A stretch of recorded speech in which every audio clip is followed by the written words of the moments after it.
तुझे ना देखूं तो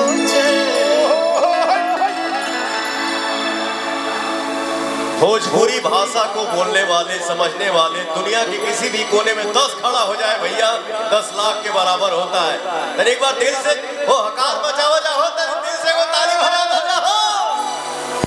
सिस्टम चाहे जो कुछ भी हो, किसी भी समय में किसी भी माहौल में आदमी रहता है, कुछ भी हो जाए, बट आप सभी का जब एनर्जी देखने को मिलता है भैया तो आपके भाई का भी एनर्जी दोगुना हो जाता है। Love you.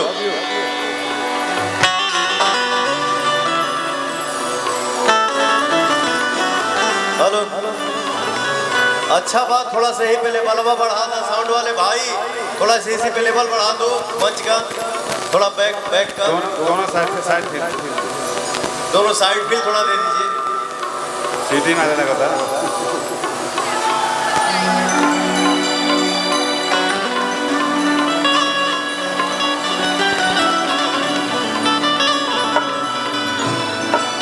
आज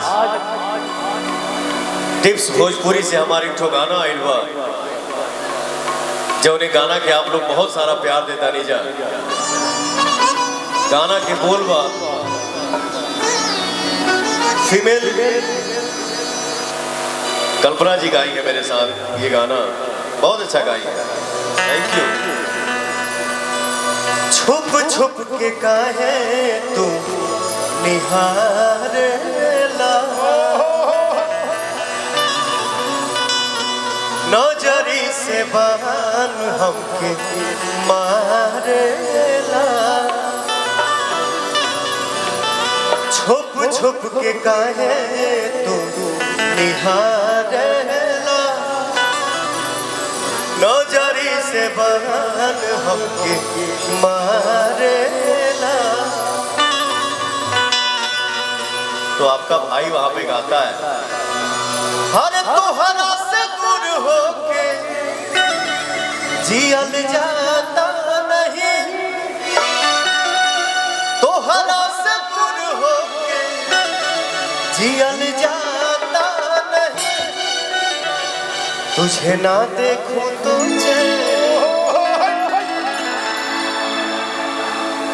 भोजपुरी भाषा को बोलने वाले समझने वाले दुनिया के किसी भी कोने में 10 खड़ा हो जाए भैया 10 लाख के बराबर होता है।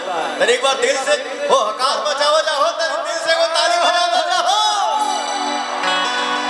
ये हुई ना बात, तुझे ना देखूं तो मुझे आता नहीं तेरे सिवा कोई और मुझे भाता नहीं, तुझे ना देखूं तो मुझे आता नहीं तेरे सिवा कोई और मुझे भाता नहीं है।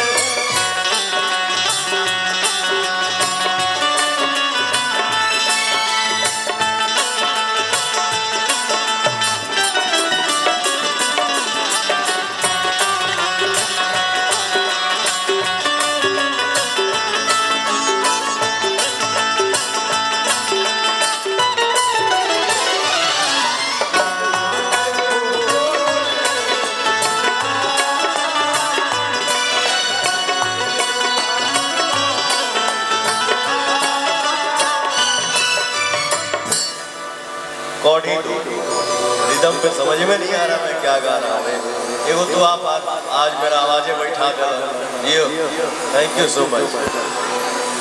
याद में तू, ख्वाब में तू, साहस में तू, हमारा हर एहसास में तू,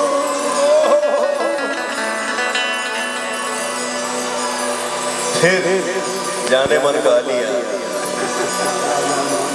कि ऐसे न मीठी मीठी बोलिया से बोलिया दा कलकरा बनी के चकोरा मोरा पीछे पीछे बाबू जाने लागल कर, हर दिल के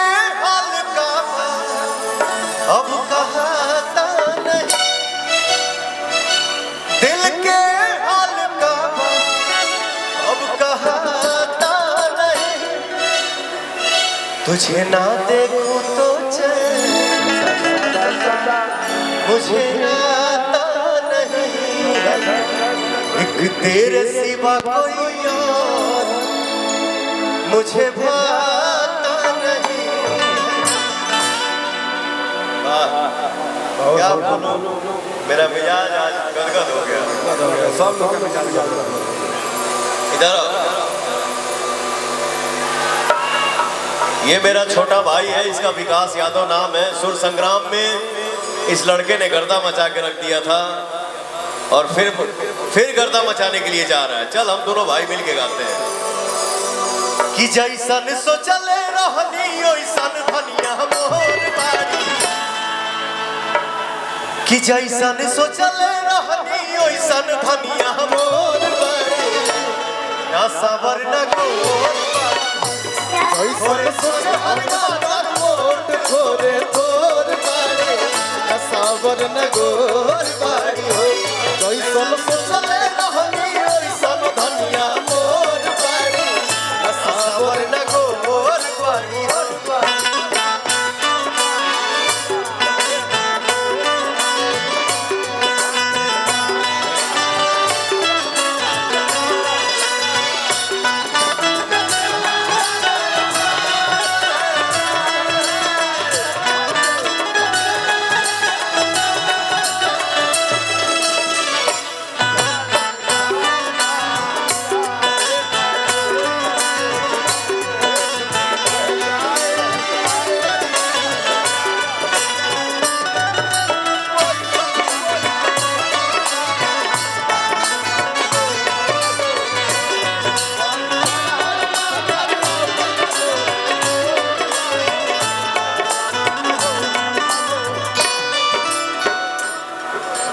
आज हमार सौभाग्य बा